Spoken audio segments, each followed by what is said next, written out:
আসসালামু আলাইকুম, কি অবস্থা সবার? আছেন নি ভালো? যেহেতু আজকে দিনের বেলায় ক্ষুধাও লাগছে অনেক, তো ঝটপট বাইরে চলে যাব এখন খাওয়ার জন্য। চলেন আপনাদের আজকে পুরো ভিডিওটা দেখাই আর ভিডিওটা এনজয় করতে থাকেন। তো আমি বাইরে চলে আসলাম, এসেই দেখতেছি ঠাড়া মার্কা রোদ পড়তেছে। বিশ্বাস করবেন না, এত গরম, আমার পুরা শরীর ঘেমে গেছে 2 মিনিটের ভিতরে। দেখতে পাচ্ছেন সূর্য মামা কিভাবে তাকিয়ে রয়েছে আমার দিকে। রুমের ভিতরে এতক্ষণ এসির ভিতরে ছিলাম, আমি বুঝতেই পারি নাই যে এত গরম বাইরে পড়তেছে। বিশ্বাস করবেন না, এত গরম, আমার পুরা শরীর ঘামিয়ে গেছে। এত গরম গরম পড়তেছে, তাতে কি হয়েছে? পেট তো আর গরম সহ্য করবে না, পেটের তো খাবার দিতেই হবে। তো আজকে যেহেতু পাক করি নাই, তো আজকে বাইরে যাব। দেখতে পাচ্ছেন আমি বাইরে অলরেডি এসে পড়েছি। এখন একটা রেস্টুরেন্টে যাবো, গিয়ে হালকা পাতলা খাওয়া দাওয়া করবো। আর কি কি খাওয়া দাওয়া করি আপনাদের সম্পূর্ণ ভিডিওতেই দেখাবো। আমি এখন শর্টকাট একটা রাস্তা ধরে নিলাম, এই রাস্তা দিয়ে গেলে রেস্টুরেন্ট অনেক কাছাকাছি পড়ে, তো এই জন্য নিয়ে নিলাম। তো কি বলেন আপনারা, আমার বুদ্ধি কি আছে না নাকি নাই, আপনারা অবশ্যই কমেন্ট করে জানাবেন। তো এখনো যারা চ্যানেলটা সাবস্ক্রাইব করে নাই, শুরুতেই সাবস্ক্রাইব করে দেন। আর আপনারা অনেকেই জানতে চান আমি কই থাকি, সৌদি আরবের কোথায় থাকি। আমি সৌদি আরবের সবচেয়ে মেন টাউনে থাকি, মেন শহরে রিয়াদে থাকি। তো দেখতেই পাচ্ছেন রিয়াদের আশেপাশের ভিউটা অনেক জোস, আর অনেক গরম পড়তেছে, আমার মাথা পুটা ঘুরাইতেছে পুরা।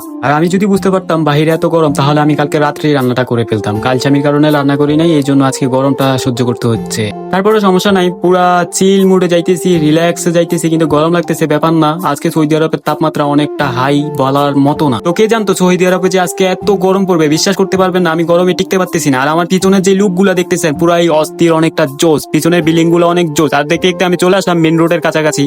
তারপরে মেন রোডে আইসা দেখি মেন রোডে প্রচুর গাড়ি ঘোড়া চলতেছে, তো এগুলা একটু দেখে শুনে রাস্তা পার হইতেছি, আর একটু সাবধানে যাইতেছি আর কি। আর আপনাদের আরেকটা কথা বলে রাখি, বিশ্বাস করবেন না, কাজের প্রেসারে কাজ থেকে আইসা যে পাকাইতে হয়, এই আইসামির ডরে, এই কষ্টে আমি পাকাই নেই কালকে, বুঝতে পারতেছেন। এই জন্য আজকে দিনের বেলা ডিউটির টাইমে আমি যাইতেছি খাওয়া দাওয়া করতে, খাওয়া দাওয়া শেষ করে আবার চলে যাবো ডিউটিতে। আর আমি বাংলাদেশে 7 বছর চাকরি করছি শেফের, এখন আমার রান্না করতে এত আইসামি লাগে। তো বুঝেন, যারা নতুন আছে, কোনো রান্না বান্না জানে না, তারা গিয়ে তো কষ্ট করতেছে এই পাক নিয়ে। তো আমি দেখতে দেখতে চলে আসলাম রেস্টুরেন্টের কাছাকাছি, এখন রেস্টুরেন্টে চলে যাব। আপনাদের একটা বার্গার দেখাই, দেখতে পাচ্ছেন বার্গারটা অনেক জোস না?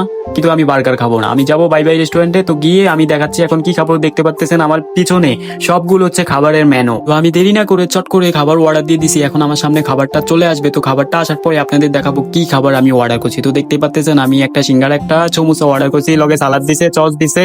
এনজয় করে খেতে থাকবো এখন। কেউ আবার ভাইবে না আমি স্পেশাল কিছু অর্ডার করছি, আসলে আমার পকেটে বেশি একটা টাকাও নাই, তো হালকা পাতলা খাবারও অর্ডার করছি। তো এখন খাওয়া দাওয়া করতেছি, খাওয়া দাওয়া শেষ করে আবার চলে যাব ডিউটিতে।